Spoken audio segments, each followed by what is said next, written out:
Le monde semble s'effondrer. Pas sous le bruit des conflits, mais sous le poids du silence intérieur. Un homme marche dans la nuit, sans refuge, sans visage pour le reconnaître. Chaque porte qu'il frappe reste close. Chaque voix qu'il émet semble s'éteindre. Et pourtant, c'est à cet instant précis que le secours divin peut être le plus proche. Quand Allah veut élever un serviteur, il commence par le dépouiller de tout. Mais pourquoi certains éprouvent-ils tant de pertes? Juste au moment où l'espoir pourrait renaître. Avant de plonger dans notre méditation d'aujourd'hui, abonne-toi si tu souhaites recevoir d'autres messages de foi et partage ces enseignements avec ton entourage. Et si possible, indique-nous en commentaire depuis quelle ville ou quel pays tu nous regardes. Ta présence soutient cette quête de méditation et de guidance divine. Quand Dieu ferme toutes les portes, avant la lumière, vient toujours l'obscurité. Une obscurité épaisse, presque tangible, qui n'étouffe pas seulement les sens, mais pèse sur l'âme. Le serviteur ressent ce poids dès le réveil, comme si le silence du monde s'était mué en une présence glaciale qui le suit partout. Les sons familiers de la maison semblent filtrés par une barrière invisible. Le rire d'un frère devient écho lointain. La voix d'une mère s'étiole avant d'atteindre ses oreilles. Le monde extérieur se rétracte, laissant place à un désert d'indifférence. Et chaque regard croisé porte le reflet d'un retrait silencieux. La famille s'éloigne, non par malveillance, mais par incapacité à comprendre la tempête intérieure qui traverse le cœur. Les amis, compagnons d'antan, se taisent soudainement, comme si leur langage ne pouvait franchir la barrière du destin. Les chemins qui semblaient naturels, ceux que l'on emprunte sans y penser, se ferment un à un. Les opportunités se dissipent, les projets s'interrompent, les certitudes s'effritent. Tout ce que le serviteur croyait tenir pour acquis lui échappe, et il se retrouve seul, debout, au milieu d'un monde qui semble l'avoir oublié. Ce n'est pas un oubli du ciel. Ce n'est pas une absence de regard divin. Non, c'est un appel. Un appel silencieux et insistant qui résonne dans le creux de son cœur. Le Très-Haut, dans sa sagesse insondable, retire tout ce qui pouvait distraire l'âme, tout ce qui pouvait la détourner de lui. La privation n'est pas une punition, mais une invitation. Regardez non plus autour de soi, mais au-dessus de soi. Il n'y a plus de main à saisir, plus de soutien humain vers lequel se tourner. Il ne reste que l'abîme de l'invisible, et au-dessus de lui, le regard éternel de celui qui voit tout. Le serviteur découvre alors une vérité que beaucoup fuient. Tant qu'il existe une main humaine à laquelle se raccrocher, son cœur n'appartient pas entièrement à Dieu. Il peut donner des mots de prière, des gestes de foi, mais quelque part, en lui demeure un filet de dépendance humaine. C'est pour cette raison que le Très-Haut ferme les portes, une à une, avec une patience infinie, jusqu'à ce que l'âme se tienne seule. Seule, mais libre. Seule, mais enfin prête à s'élever. Seule, mais purifiée de tout attachement qui pourrait entraver l'union avec le divin. Le silence devient alors un compagnon exigeant qui ne tolère ni fuite ni distraction. Chaque instant de solitude est un miroir qui reflète l'âme nue. Le serviteur voit ses propres faiblesses, ses désirs, ses peurs et ses illusions. Et c'est dans cette confrontation intime que commence la purification. La douleur de l'abandon n'est pas adoucie par la présence des autres, car il n'y a plus personne pour consoler, pour expliquer, pour guider. Il n'y a que lui, face à lui-même et face à celui qui l'observe sans relâche. Dans cette obscurité, chaque prière devient un cri, chaque souffle, une supplication. Les mots qui autrefois semblaient vides prennent maintenant une densité nouvelle, presque palpable. L'âme se tend vers le haut, vers l'invisible, comme une corde qu'on tire jusqu'à son point de rupture, mais qui, paradoxalement, gagne en force à chaque tension. Le serviteur apprend à écouter non pas le bruit du monde, mais le silence qui parle plus fort que tout. Il apprend que le vide peut être un lieu de création, que l'absence peut devenir présence, et que l'épreuve est la forge où l'esprit se trempe. Le Très-Haut ne retire pas seulement le soutien visible, il bouscule aussi les certitudes intérieures. Les croyances confortables, les idées toutes faites sur la vie et le destin, se dissolvent une à une. Le serviteur est contraint de réapprendre à penser, à sentir, à exister, dans un monde dépouillé de repères. Et dans ce processus, chaque douleur devient un enseignement, chaque perte, une leçon. L'obscurité n'est pas un ennemi, elle est un guide masqué, un passage obligé vers la clarté. Il arrive que le serviteur sente la tentation de se détourner, de chercher à recoller les morceaux du monde qui s'effondrent autour de lui. Mais le Très-Haut intervient subtilement, laissant parfois un mince filet d'illusion qui pousse à la fuite, pour ensuite le retirer, et ainsi affiner la sincérité de l'âme. Il comprend alors que l'épreuve n'est pas dans la privation elle-même, mais dans l'attachement qu'il pouvait avoir à cette privation. Le détachement devient une discipline, le silence une prière, la solitude une école de la foi. Chaque nuit, lorsque l'obscurité s'intensifie, il se sent traversé par des visions intérieures. Des éclats de lumière surgissent dans son esprit, non pas pour dissiper le noir, mais pour lui montrer la profondeur de ce noir. Il voit les chemins non empruntés, les mains qui auraient non pu le retenir, et réalise que leur absence n'est pas une malédiction, mais une libération. Le vide autour de lui reflète le vide en lui-même, et en contemplant ce vide, il découvre la présence infinie. La main humaine peut toujours disparaître, mais la main divine, celle du Très-Haut, ne faillit jamais. Le serviteur comprend alors que l'isolement absolu est paradoxalement un lieu de communion. Le cœur, privé de toute attache terrestre, devient un sanctuaire pur où la lumière de Dieu peut pénétrer sans obstacle. Chaque battement, chaque respiration devient une offrande silencieuse. L'épreuve, douloureuse à l'extrême, révèle sa véritable nature. Elle est un creuset spirituel. Le feu de l'adversité consume les scories de l'âme, laissant derrière lui une essence concentrée et prête à embrasser l'appel divin. Ainsi, quand toutes les portes se ferment, le serviteur n'est pas laissé dans le néant, mais placé au seuil de l'infini. Il marche sur un sol invisible, soutenu par une force qu'il ne peut ni toucher ni voir, mais dont la présence se fait sentir dans chaque fibre de son être. Il apprend que la foi véritable ne dépend pas de la compagnie humaine, de la reconnaissance des autres, ni même de la facilité de la vie. Elle dépend d'une relation intime, exclusive, inébranlable avec celui qui détient les clés de tout ce qui existe. Et dans ce silence, dans cette obscurité totale, il commence à percevoir la première étincelle. Une lumière qui ne vient pas des lampes ou du soleil, mais d'un endroit plus profond, plus mystérieux. Une lumière qui n'éclaire pas seulement le chemin, mais révèle l'âme elle-même. Il comprend enfin ce que signifie être seul sans être abandonné, isolé sans être perdu, éprouvé sans être oublié. Le Très-Haut a brisé tous les appuis, non pour détruire, mais pour construire, non pour effacer, mais pour préparer.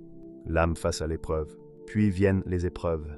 Elles ne frappent pas comme un coup de tonnerre, elles s'installent progressivement, comme un brouillard qui envahit une vallée, dense et silencieux, jusqu'à ce que chaque pas devienne un effort surhumain. La fatigue s'infiltre dans chaque muscle, chaque pensée devient laborieuse, chaque geste une lutte contre l'inertie.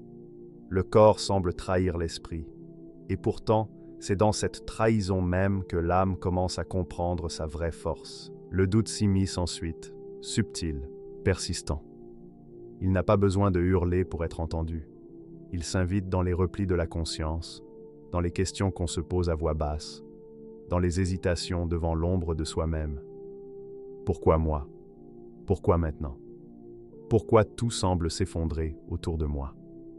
Chaque murmure est un poison doux, qui sème la peur, l'angoisse et parfois même le découragement. Et c'est alors que les tentations intérieures se font plus audacieuses. Leurs murmures sont calculés, précis, adaptés à la fragilité du cœur humain. Si tu es vraiment guidé, pourquoi tout semble s'écrouler autour de toi? Chaque mot est une flèche, mais il ne peut atteindre que si l'âme regarde ailleurs que vers le ciel. Ces murmures ne sont pas là pour briser, mais pour tester la profondeur de la fidélité, pour mesurer combien l'attachement au divin est pur, combien la foi peut résister à l'érosion. Le secret, cependant, c'est que la force de l'âme ne naît pas dans le confort. Elle ne se forme pas dans la douceur ou dans la reconnaissance immédiate. Non. L'âme, destinée à guider, à éclairer, à transformer, se forge dans le feu de l'adversité. Chaque perte, chaque humiliation, chaque silence, chaque porte close devient un morceau de métal rougeoyant que le forgeron divin martèle et plie, jusqu'à ce que l'âme devienne résistante, souple et lumineuse à la fois. Dieu ne construit pas ses guides dans la facilité. Il ne leur offre pas un chemin pavé et sûr, mais les flammes de la solitude, les tempêtes de la confusion et les nuits du désespoir. L'épreuve devient alors un instrument sacré, un laboratoire intérieur où le serviteur apprend à discerner le vrai de l'illusion, le durable de l'éphémère. Le confort ne purifie rien. Il ne révèle ni la profondeur, ni la force. Seule la lutte contre le vide, le combat contre le doute, transforme l'âme en diamant. Dans ces moments où tout semble perdu, l'esprit commence à se tourner vers l'intérieur. Là, dans le silence de l'abandon, le serviteur découvre des parties de lui-même qu'il n'avait jamais rencontrées. La peur n'est plus seulement un obstacle, elle devient un maître. L'angoisse n'est plus un supplice, elle devient un miroir. Chaque émotion extrême révèle des strates cachées de la conscience, des recoins de courage, des racines de patience et des sources de persévérance insoupçonnées. L'épreuve, dans sa brutalité, a cette capacité paradoxale. Elle détruit pour construire, elle brise pour purifier, elle appauvrit pour enrichir l'âme d'une richesse invisible. Et pourtant, la tentation de l'abandon est omniprésente. Le serviteur sent parfois ses jambes fléchir, ses pensées s'éparpiller, sa foi vaciller. Les murmures intérieurs deviennent presque séduisants. Rien n'est sûr, rien n'est vrai. Pourquoi continuer à croire dans un monde qui semble te rejeter?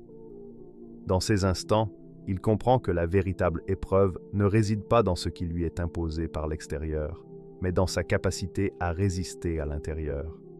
Chaque échec apparent devient un test de fidélité, chaque perte un appel à la persévérance. La fatigue physique s'unit à la lassitude morale, et pourtant, dans cette union, une chose étrange se produit. L'âme commence à s'ériger comme un phare. Même vacillante, même hésitante, elle devient une lumière pour elle-même, une balise immobile dans la tempête. C'est dans la nuit du désespoir que la foi devient diamant. Elle ne brille pas immédiatement. Elle se construit lentement, couche après couche, sous la pression, dans le silence, au cœur de la douleur. Ce processus est invisible aux yeux du monde, mais il est complet et total à l'intérieur. Chaque jour d'épreuve apporte sa leçon. La faim enseigne l'humilité, la solitude enseigne la patience, l'incompréhension enseigne la persévérance, le rejet enseigne l'indépendance de l'âme. Même la peur devient un instrument de connaissance, révélant la capacité à avancer malgré l'absence de certitude. Le serviteur apprend ainsi que la force n'est pas l'absence de peur, mais la capacité de marcher malgré elle, d'agir malgré le doute, d'aimer malgré l'isolement. Le feu de l'adversité ne détruit pas seulement l'extérieur. Il consume les illusions et les faiblesses intérieures. Il brûle les attachements superficiels, les désirs éphémères, les dépendances de l'ego. L'âme, sous cette action, se dépouille progressivement de tout superflu. Ce dépouillement n'est pas douloureux pour le plaisir de souffrir, mais nécessaire pour atteindre la pureté.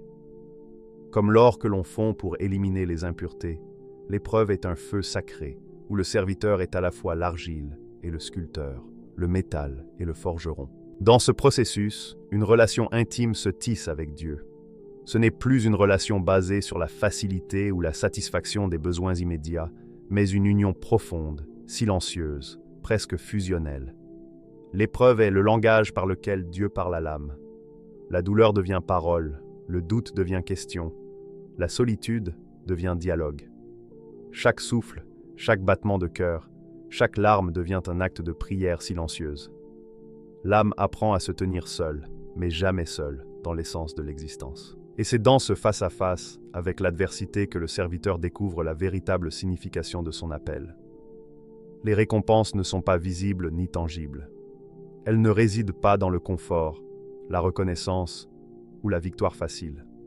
Elles résident dans la solidité intérieure, dans la capacité à rester debout quand tout s'effondre, dans la clarté qui surgit après la tempête. Le serviteur comprend que la destinée ne consiste pas à éviter les flammes, mais à apprendre à briller à l'intérieur d'elle. Chaque jour, chaque nuit, chaque moment d'épreuve façonne une dimension de l'âme qui ne peut être acquise autrement. La peur, la fatigue, le doute et l'angoisse cessent d'être des ennemis pour devenir des alliés silencieux, des enseignants exigeants qui sculptent la profondeur, la patience et la lumière intérieure. Dans ce processus, l'âme, lentement, devient diamant. solide, pure, lumineuse, prête à accomplir ce pourquoi elle a été choisie, le combat intérieur. Dans l'obscurité qui l'entoure, le serviteur ne doute pas de Dieu. Ses prières, ses intentions, sa foi profonde restent intactes, comme des flammes vacillantes mais vivantes. Non, ce n'est pas la divinité qu'il questionne, c'est lui-même. Chaque murmure intérieur, chaque hésitation de l'esprit devient un champ de bataille. Et si je me trompais? Et si je n'étais pas sur le bon chemin?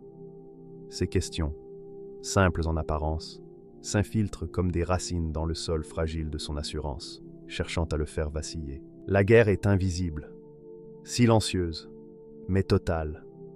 Elle ne laisse aucune surface intacte. Elle ne se manifeste pas par des ennemis visibles, mais par des pensées, des souvenirs, des rêves et des cauchemars.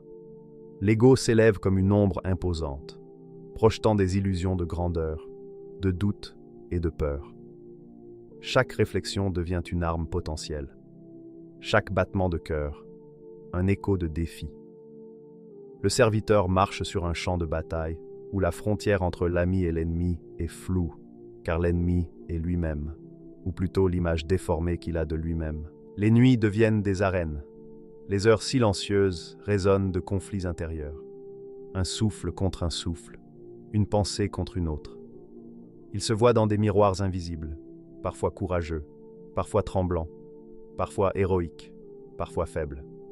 Le temps se dilate et se contracte à mesure que les vagues de doute et de certitude se succèdent, tourbillonnant autour de lui comme un vent chaotique. Chaque décision, chaque souvenir, chaque émotion est scrutée, jugée, pesée. L'esprit du serviteur devient un théâtre où se jouent des scènes multiples. Il se voit échouer, trahir ses valeurs, abandonner ce qu'il chérit. Puis presque aussitôt, il se voit triompher, marcher dans la lumière, répondre à l'appel divin avec une clarté absolue. La transition entre peur et espoir, entre doute et certitude, est si rapide qu'elle le laisse souvent étourdi. Et pourtant, ce tumulte n'est pas vain. Il est le creuset où le moi s'efface, où le vrai serviteur commence à émerger. Chaque souffle devient un test. Inspirer profondément, sentir l'air remplir ses poumons et se rappeler, ce souffle appartient à Dieu et non à son ego. Expirer devient un acte de renoncement. Laisser partir la peur, la vanité, la suspicion. Dans cette respiration consciente, chaque instant de vie se transforme en rituel, en offrande silencieuse.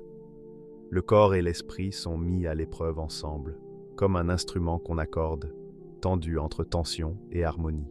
Les illusions de l'ego sont nombreuses. Il s'invente des certitudes pour masquer sa peur.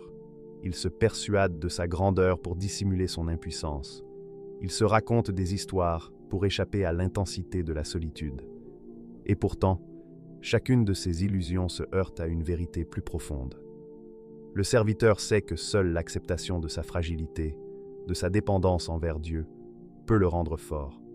L'ego doit mourir pour que le serviteur naisse. La bataille n'est pas toujours silencieuse. Parfois, elle éclate en cris étouffés, en larmes qui coulent sans bruit sur ses joues. Parfois, elle se manifeste par un rythme cardiaque qui martèle sa poitrine comme un tambour intérieur. Les visions intérieures s'intensifient, des éclats de lumière qui révèlent la vérité, suivis d'ombres qui manipulent ses perceptions. Chaque instant est une oscillation entre clarté et obscurité, entre certitude et confusion. Le serviteur apprend à observer ce conflit sans s'y perdre. Il devient spectateur de son propre esprit, témoin des assauts de l'ego et des éclats de foi.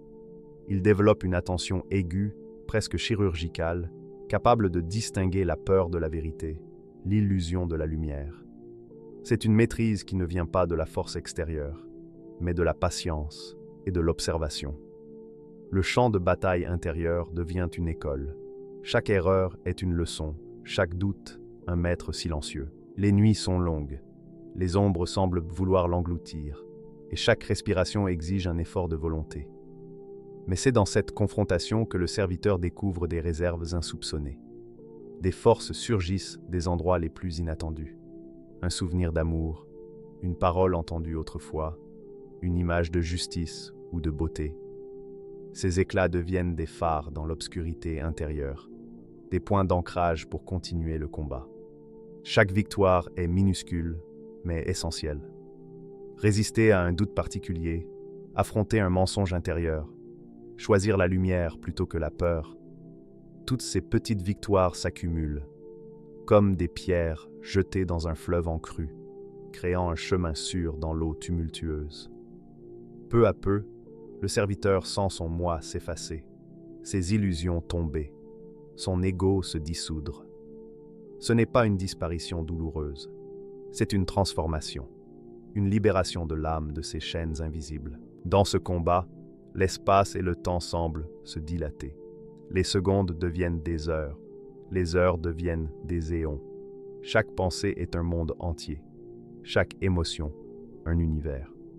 La conscience du serviteur s'étend, percevant simultanément les trahisons de l'ego et les messages de la lumière intérieure. La densité de l'expérience transforme la perception.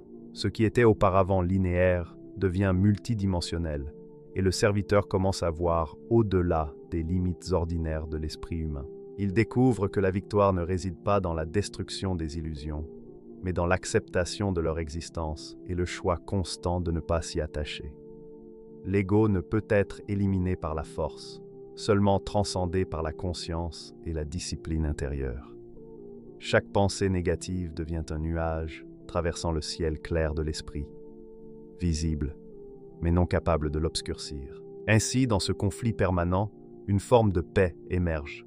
Ce n'est pas la tranquillité des choses faciles, mais une paix profonde, forgée par le feu intérieur. La tension, la peur, le doute et la fatigue deviennent des instruments de connaissance, des révélateurs de lumière.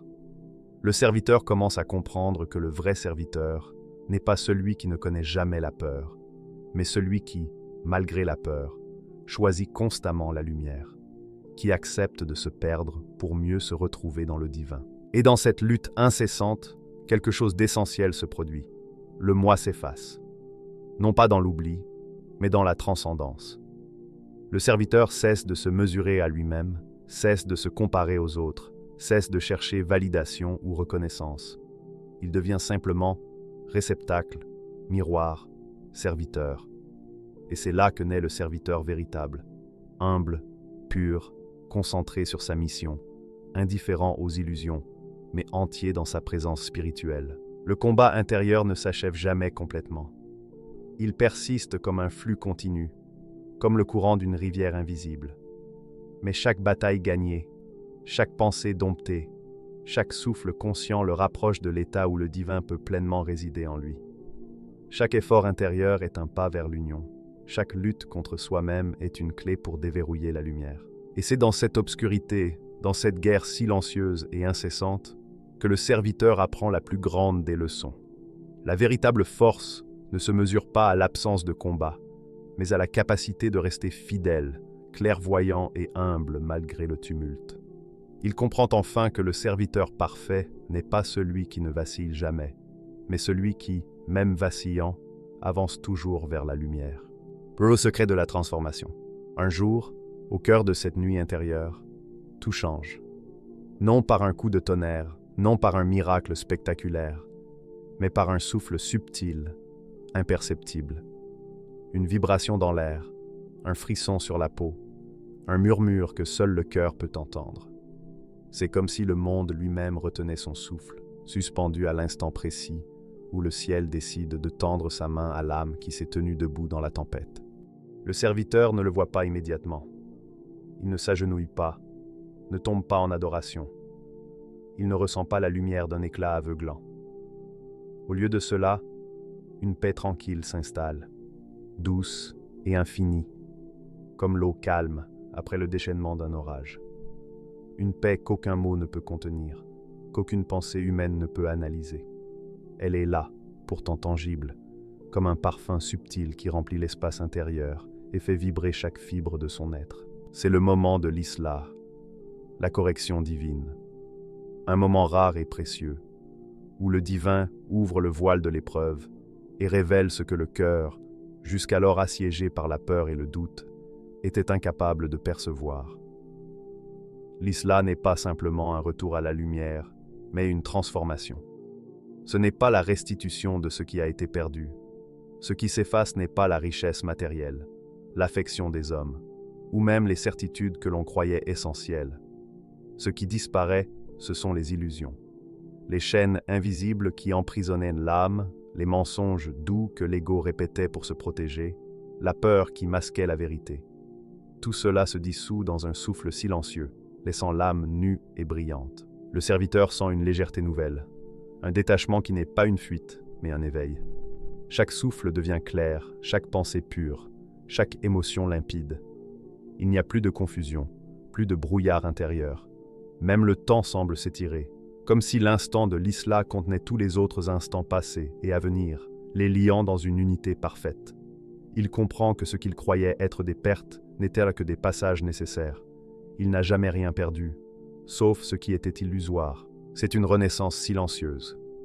Le serviteur renaît non pas en homme blessé, mais en cœur purifié. Chaque fibre de son être est imprégnée d'une lumière invisible, une clarté qui ne vient ni du soleil, ni des hommes, mais de l'intérieur, de ce lieu sacré où Dieu réside dans l'âme de celui qui persévère. Cette lumière n'éblouit pas, elle éclaire. Elle ne détruit pas l'ombre. Elle révèle ce qui est vrai derrière elle. Tout autour de lui semble se transformer. Les souvenirs douloureux deviennent des pierres précieuses, des leçons gravées dans la mémoire du cœur. Les épreuves passées, qui semblaient cruelles et inutiles, se révèlent comme des étapes nécessaires pour atteindre cette perfection intérieure. Le silence qui l'avait autrefois oppressé est désormais une symphonie, un langage que son esprit comprend intuitivement. Chaque épreuve, chaque doute, chaque souffle de peur s'aligne maintenant dans une harmonie invisible. Dans cette transformation, le serviteur découvre le véritable sens du service et de la guidance. La force ne réside plus dans la domination, l'éloquence ou la reconnaissance. Elle réside dans la pureté de l'intention, la constance dans la foi et l'abandon total au divin. Il n'a plus besoin de preuves, plus besoin de confirmation. Tout ce qui lui était nécessaire pour devenir un cœur lumineux était déjà là, caché sous les couches de doute, de peur et de fatigue. La correction divine n'a pas créé cette force, elle l'a révélée. Le serviteur sent que chaque chose acquiert une nouvelle profondeur. Les mots deviennent porteurs de sens plus subtils, les regards plus clairs, les gestes plus précis. La lumière qu'il porte en lui commence à se refléter sur le monde extérieur, non par vanité, mais par la pureté de sa présence. Là où auparavant ses pas pouvaient être hésitants ou tremblants, il avance maintenant avec une certitude tranquille. Son cœur est devenu un sanctuaire, chaque battement une offrande silencieuse, chaque souffle une prière. Le processus de l'isla ne s'arrête pas aux sensations. Il s'étend au regard, à la perception, à la manière dont le serviteur lit le monde. Il voit maintenant l'invisible dans le tangible, les liens subtils entre les êtres, les leçons cachées dans chaque rencontre, les signes divins dans le plus petit des détails. Ce qui auparavant paraissait banal devient symbole. Ce qui semblait injuste devient enseignement. Ce qui semblait perdu devient trésor. Le monde extérieur reflète désormais le monde intérieur purifié. La transformation touche aussi le temps lui-même. Le passé, chargé de douleurs et de regrets, devient une mémoire vivante, une bibliothèque de sagesse accumulée. Le futur, autrefois rempli de doutes et d'angoisses, devient un espace ouvert, prêt à recevoir la guidance et les choix éclairés. Le présent, enfin, devient un instant sacré, où chaque respiration, chaque mouvement, chaque regard est une occasion de communion avec le divin. Dans cette nouvelle clarté, le serviteur découvre que la véritable liberté n'est pas l'absence d'épreuves, mais la capacité de rester entier dans le tumulte. L'âme purifiée n'est plus attachée aux illusions du monde. Elle ne recherche plus la validation, ni la sécurité. Elle existe pleinement, simplement, et en cela, elle est invincible. Les portes que Dieu ouvre ne sont pas celles qu'il avait fermées autrefois. Elles sont les portes de la conscience, de la compréhension, de l'union intérieure. Chaque ouverture est une invitation à avancer, à embrasser la lumière, à servir sans réserve. Le secret de la transformation, enfin révélé, est simple et pourtant profond. rien ne se perd vraiment. Les épreuves, les pertes, la solitude et le doute ne sont pas des obstacles, mais des instruments. Ce que l'on croit avoir perdu n'était jamais essentiel. L'essence de l'âme reste intacte, et lorsque les illusions tombent, elles brillent d'une lumière qui ne dépend de rien ni de personne d'autre que de Dieu. Le serviteur comprend que cette purification n'est pas un événement isolé, mais un processus vivant. Chaque jour devient une occasion de renforcer la lumière intérieure, de clarifier la pensée, d'aiguiser la perception et d'approfondir la foi. Le feu intérieur de l'isla continue de brûler doucement, consumant encore les scories résiduelles, polissant l'âme comme un diamant invisible. Et dans cette lumière invisible, une transformation s'achève. L'homme blessé disparaît. À sa place, le serviteur véritable se tient debout, solide, pur, capable de marcher sur les chemins du monde sans être troublé par les ombres passées, capable de guider sans chercher de reconnaissance, capable d'aimer et de servir sans rien attendre en retour. Le serviteur n'est plus seulement celui qui endure, il est celui qui est. La renaissance est silencieuse, mais éclatante. Elle n'est pas spectaculaire, mais universelle. Le serviteur ne regarde plus en arrière, mais il ne nie pas ce qu'il a vécu. Chaque cicatrice, chaque doute, chaque épreuve s'intègre maintenant dans un tableau d'harmonie intérieure. Il voit que tout était nécessaire, que tout avait un sens et que le divin avait toujours été là, même quand l'âme ne le percevait pas. Ainsi, au cœur de cette nuit intérieure, dans un souffle de paix et de lumière, le serviteur découvre le secret de la transformation. La véritable renaissance ne consiste pas à retrouver ce que l'on croyait perdu, mais à réaliser que ce que l'on était réellement, pur et intact, n'a jamais été affecté par l'ombre des illusions. Dans cette révélation, il renaît, non plus en homme blessé, mais en cœur purifié, lumineux et prêt à marcher sur le chemin que Dieu a tracé pour lui, le soulèvement du cœur. Alors, dans le silence, une certitude descend. Ce n'est pas un souffle, ce n'est pas un frisson, ce n'est pas une parole qui traverse l'air.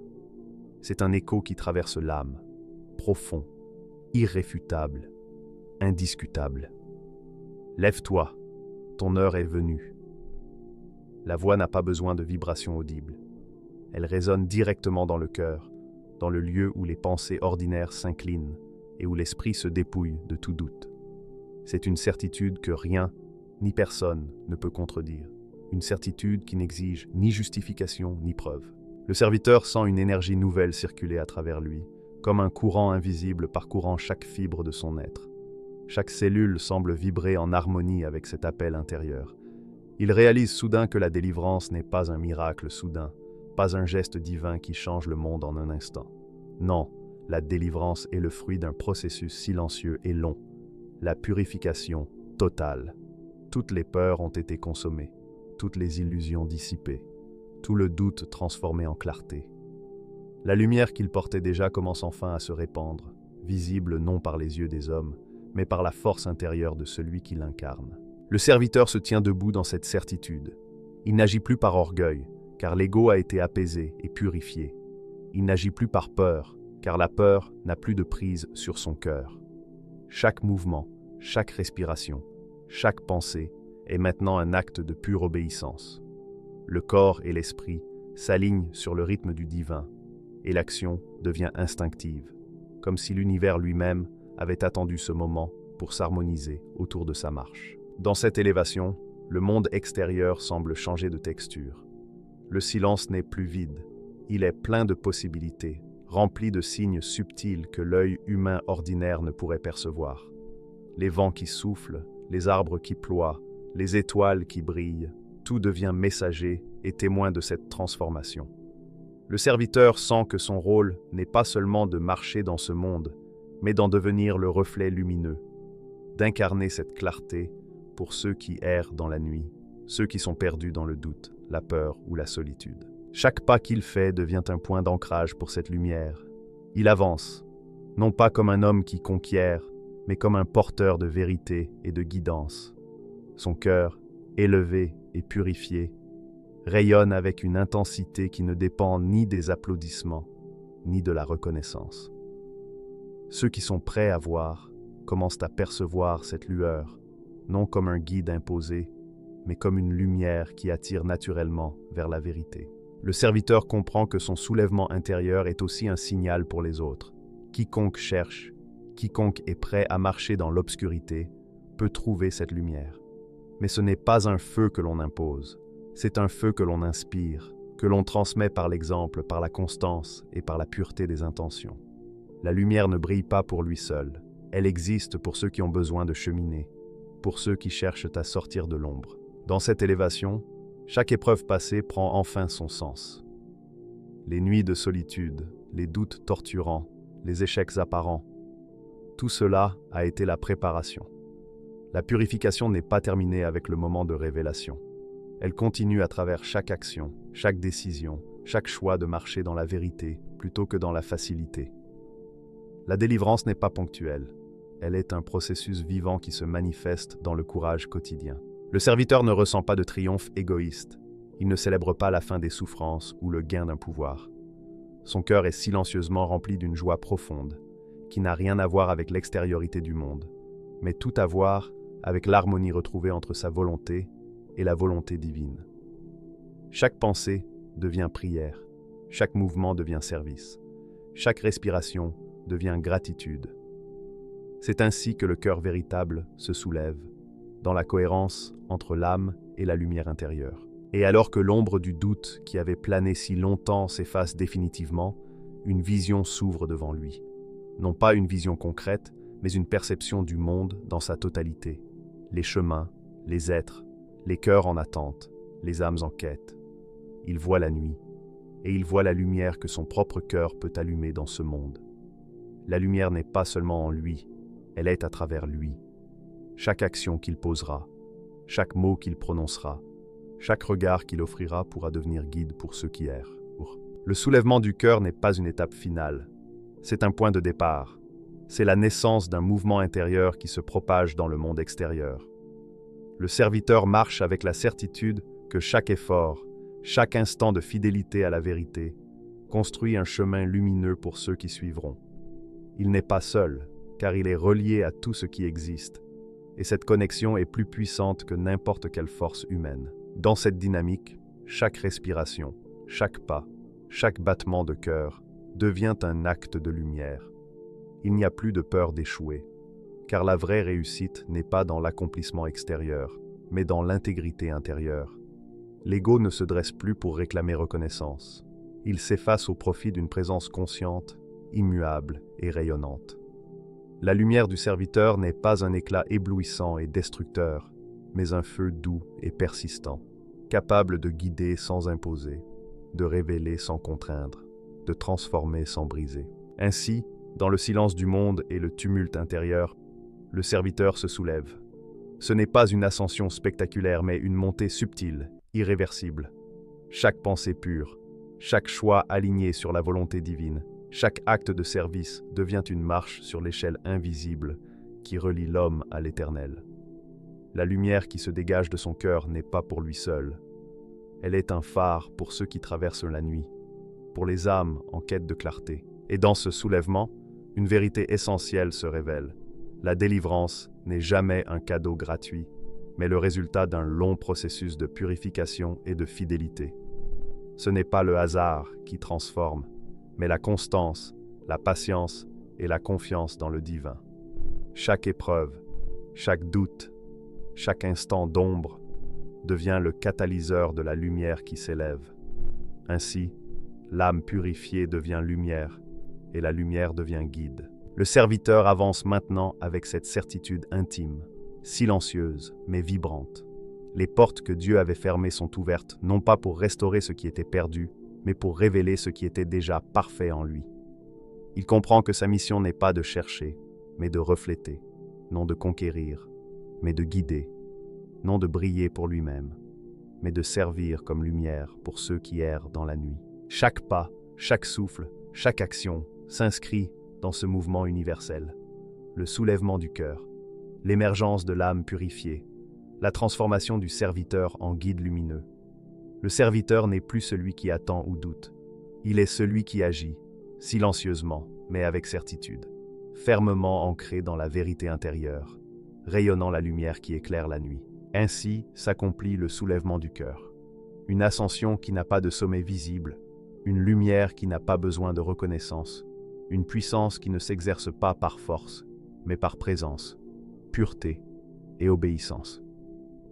Et dans cette lumière, ceux qui errent trouvent enfin un chemin non imposé, mais offert, non contraint, mais révélé par le cœur purifié d'un serviteur transformé par la grâce divine. Quand tout se ferme devant toi, ne crois pas que Dieu t'a oublié. C'est peut-être le signe qu'il t'invite à entrer par la seule porte qui reste ouverte, celle du cœur. Car avant de confier la lumière au serviteur, Dieu l'a fait traverser toutes les ténèbres. Et c'est ainsi qu'il a découvert cette vérité. Ce n'est pas dans le soulagement que Dieu te façonne, mais dans l'épreuve avant le soulagement.